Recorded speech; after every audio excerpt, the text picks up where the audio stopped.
so long is like alchemy. Now, we've talked about chicken soup games, right, where you can kind of get right and fix some things that are going wrong. And then there's games that are more like laxatives, where you can just get all the shit out. Atlanta tonight and then Cleveland Wednesday are more of a laxative type opponents. But the Warriors do run the risk of not worrying about anything. Atlanta flu bug, a.k.a. the strip clubs in Atlanta, catches some younger teams. But the Warriors obviously coming off a loss and, not exactly in rhythm, I think would take this young Hawks team serious with Trae Young and the rookie out of Maryland, Kevin Huerter, in the backcourt. Let's get into it. Our suspicions were right. You could see they were dialed in defensively. They forced a bunch of early turnovers, and you see the inside-out transition three ball. It doesn't go down. But we're just, that's obviously the story right now, the lack of three-point shooting from this Warriors team. So I'm monitoring that. KD doesn't knock that down. But just look at the ball movement. Iguodala in the starting lineup, I have to say I was surprised.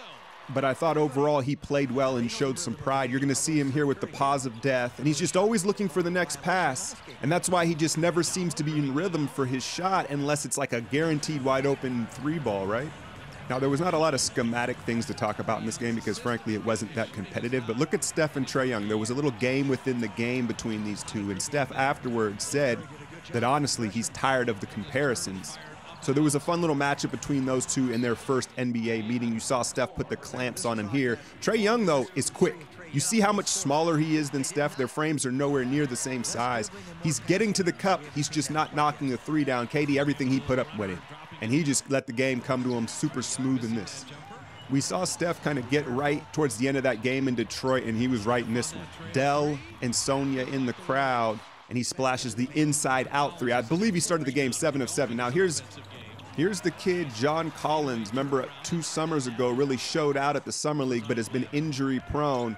Durant, everybody knew Steph was going early, and you can see Durant was just in passive mode, but he was super efficient and just playing within the game, and that's when you see these two working so well together. Steph, another one, and it was just the start they needed against this young Atlanta team. Give them no hope, right?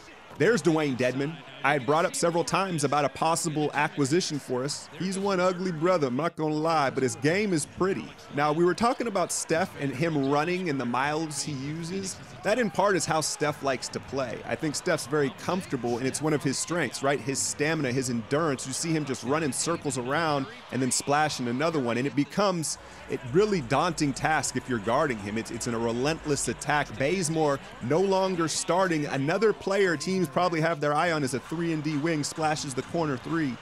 But this first quarter was all about the chef. Now he's leaning, showing out with the left hand. And then look at the high gravity. They push the ball in transition. Don't you open up that back door. Finishing 18 points in the first quarter to get us off to the start we needed. Atlanta's coach, former Warrior assistant, I don't even know his name. He did a good job stopping the runs. He caught out like every timeout he had, right? KD, like I said, just picked his spots. We all know he wakes up with 25 in his pocket, right? And we forced Atlanta into 8 turnovers here. I think this was the 8th one here with just under 4 minutes. And so they were super alert, but it almost came too easy, right? I think if we hadn't been on kind of a losing streak here, I think we would have been lulled to sleep even more. But there was more of a sense of urgency because of, the last 2 weeks of the season and how they've gone. Now, Steph the Pula, you got to get out on that Alex Len. And I'm glad they're no longer playing Vince heavy minutes. It was kind of sad. You see him in his male Spanx finishing with the right hand on the left side. He's still, I have no problem with him being in the NBA, but when they were asking him to play 30 minutes, it wasn't going to end pretty. Jordan Bell, roof. Oh, yeah, have another roof. And Bell, man, he's lost all his swag. I feel like I've almost jinxed him, right? Backdoor cut. That boy Bembry got bounced. Remember him at Oracle? He gave us a 20-piece a few weeks ago. Now, here's the threes that Trae, they said he's shooting 25%. Like, he's got to make those. Those where he gets an open, clean look. I know the rhythm was weird on that, but that's where you're like, he's got to hit those. But the positive is, if you're a Trae Young fan or a believer, there's Dedmon blocking a shot, is he's getting wherever he wants on the floor. Like, he's getting to the rim. He's getting to his spots. Now he's got to learn to convert. Now, you think Vince Carter knows exactly where Sean wants to rise up for his shot? Right in his grill piece, and that's just the OG using his mind to stay on the floor. Here's one of Trae's 7 turnovers, and then it was funny because Barnett was just calling Quinn out for not running the floor in transition, and he does this time the leak, the cherry pick, the outlet in the finish. Other than Steph and his hot start, though, the real story was Kevon. And you already know how I feel when I see him take a jump shot like that. He knocks it down in that weird baseline cam. Klay, man, the law of averages and statistics are so funny because we all know how he started this season, but don't look now. Another plus 50% night from the field from Mr. Thompson. Now the seal and the big boy finish at the rim. He was really responsible for kind of steadying the ship here in the second quarter. We got off to a rough start with that second unit, and Klay got the lid off the basket. There's Herter finding Collins. If you want to give Atlanta credit, at least they have a direction. They're all in with the young guys, and they're letting them play. They're not like trying to mix it in with veterans there. And this is where it got really sloppy. And you could tell, like I said, it came a little easy. There was just some lackadaisical play. Out of the baseline, inbounds, it's a run-out finish at the other side, and Kerr calls a timeout. And Kerr, like we had talked about the sense of urgency post-game in Detroit, we saw it in his coaching in this game. He wasn't letting anything go. He wanted to let them know that they could lose to anybody on any given night. Even though this kid is shaped like an awkward Walmart employee, he had 24 and 10, and he's bouncy. He's athletic, but he's injury prone. But what I'm getting at with his body is it looks soft. He looks like he needs to get his diet together. Steph picks up his third foul, and Trae Young, with his stature, is going to forever get the David call, even against the two-time MVP. And yeah, I guess he did have 24. He had a lot of feeds from Trae Young, who his passing is his greatest asset. Let's be clear on that, even though we didn't see a ton of it on this night. Here's a cool sequence of these two going at each other back and forth. Steph shows the right-hand reverse flip. And like I said, to Trae's credit, he's tough. He's quicker, I think, than people think, and he's tough to stay in front of. He got where he wanted. Now he's got to learn to finish with that small body. He doesn't have the English of some of these other little guys around the basket yet. I thought Iguodala quietly had a nice little prideful game. There's a laser lob to Durant under the basket. Now here's the thing with Trae Young. Is he ever going to be so dominant offensively? Here he is getting where he wants. That's a deep floater, right? That the juice will be worth the squeeze, because defensively he will continue to be exploited for the remainder of his NBA career. There's the rookie spin cycle. Bell just looked like he really didn't want to be out there tonight. We know Ig's slowing down on the perimeter as a defender, but he's still got this, right? He's still big, long, and strong. Pause. That when he's been switched out on bigs, he's been pretty effective here. Then look at him with the timing and the putback. So like I said, it was a prideful performance after what happened in Toronto. I think it woke Iguodala up a little bit. Okay, I take that back. This was the third foul on Steph, and you can see the frustration. I guess it was a rookie referee, but Steph being Steph, you know, he was easy on him, honestly, for how bad the calls were. And then Durant was just dime dropping everywhere. How about 8 assists on the night? Now, is he ever going to be a natural playmaker? No, that's not his instincts. But he's getting better at making reads. He really is. And I think he likes challenges. I think, like, if you're like, hey, KD, I bet you can't get 20 boards. Like, he likes that type of stuff. Klay, another one. And in just 2 games back with Steph, you can already see the quality of shots Klay is getting. And then KD, the pulley 3, 2 for 1. He only shot 3 of them on the night. But I think we're seeing a concerted effort from all of the Warriors to get up some more threes. Here we go, second half, and Klay gets absolutely hammered. Here they go, 3-on-1, off the rim, offensive goaltending, no sir. So Steve Kerr says, I'll take a T. I'll take a T. No, not a timeout, I want a technical, bitch. Nah, but it's so much easier to take these bad calls in stride when you're playing a team like the Hawks, right? But there were some suspect calls from the rookie referee. More Kevon Looney on his way to a new career high of, are you ready for it? How much, what do you think his career high would be? I thought it would be more like 18, 19, no, 14 points. So I thought that was a bit low, but I'm happy he broke it, and I think there's more to come as we move forward with him in the starting lineup. Trae getting where he wants, beating Steph. I'm not sure why guys are respecting the 3 when he's shooting it at a 25% clip. This dude, it's another story, right? Steph wants to eat too. Watch the big hop. I love the plant hop on that 3. He had 6 of them on the night, and that seems like whenever he has a 30-point night, he always hits about 5 or 6.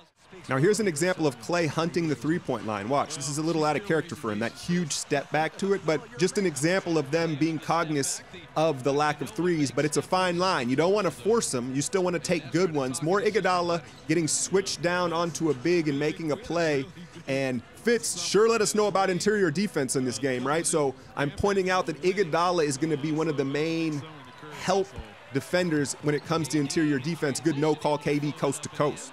And one more bit of love for Iguodala here. When's the last time you saw him push the ball like this on a rebound? Usually he's stuck in second gear, but you see him put on the afterburners here, showing some pride. Now, there's probably a plethora of things going wrong with Jordan Bell right now. A lot of it confidence. You see him finish finally with 2 hands at the rim. But I also question, is there something wrong health-wise? I'll show you something here in a second. There he is. He doesn't want to elevate. And it just seems like, obviously, maybe he's taken a hit to his ego. He's not nearly as confident, but he just doesn't seem to be even moving as explosively as he once was. There's a nice transition lob, and it's just so weird to see a kid who is so fearless and confident play so timid and out of sync. Now, that one's on Katie. You think Bell wants the ball 22 feet from the basket? I don't think so. Draymond is sitting the rest of the road trip. Boogie won't be back till January, right? And then McKinney, I'm not sure what the deal is with him. I guess he's revving up for practice again, but you got to think when McKinney comes back, Bell is probably going to lose his minutes to McKinney. And frankly, at this point, you know, you can't blame Kerr. You want to see, you see these flashes and you want to see the opportunity. And then here, this is an example of him. That is a roofing, a pinning of the backboard from the old Jordan Bell. He just doesn't, now maybe it's effort. Maybe he's just fine and he's not trying, but something is off. And then Kevon Looney backed the Brinks truck up. Early fourth quarter, you know what time it is. It's Clay time. Watch him just rock his way right to his spot over the little mouse in the house and knock that down. Now, when you talk about passing, there's vision, right? And then there's just the actual skill of passing. Look at this pass. That's skill, the spin and where he put that and how it came up for Jerebko in stride. That's the part of passing that's not talked about as much. We always talk about vision. Here's a turnover, and Kerr, like I had mentioned, was very Popovillian in his coaching in this game. He called a fair amount of timeouts. You look at the score there, that's a 20-point lead in the fourth. He didn't want anything getting by. And Jerebko, this is very difficult. To reload, set, and stay in the same spot. And for whatever reason, the European players seem much more adept at that than the American players. Taurean Prince, and this is just whack, man. It really does suck. And Sean is kind of a culprit of this, man. He is. You see him kind of angle off. And also it has to do with the hang time of the shooter themselves. But if you go back in your memory, Sean gets called for quite a few of these. Now, there wasn't even a foul called on this play, but he likes to suck up the airspace and kind of give you the little Zaza extra step under there. So hopefully not too serious for Taurean Prince. Steph still in the game at the 6-minute mark. Watch him just play at his own speed. Hezzy, too easy. And I think he was in there just to get right, just to get some run, still some conditioning action. Now he pulls up and he's like, I'll show you how to do this, son. I gave birth to your whole style in public. You love it. Now I'm just talking crazy shit, but the game pretty much went as expected. Steph finding a rhythm, getting back into game shape. You got one more tune-up game against Cleveland Wednesday and young Colin Sexton in a much different looking Cleveland team before they head to Milwaukee Friday for that big one. Katie, put your shirt back on, bruh. I'm out, y'all. I've been winning so long, it's like alchemy.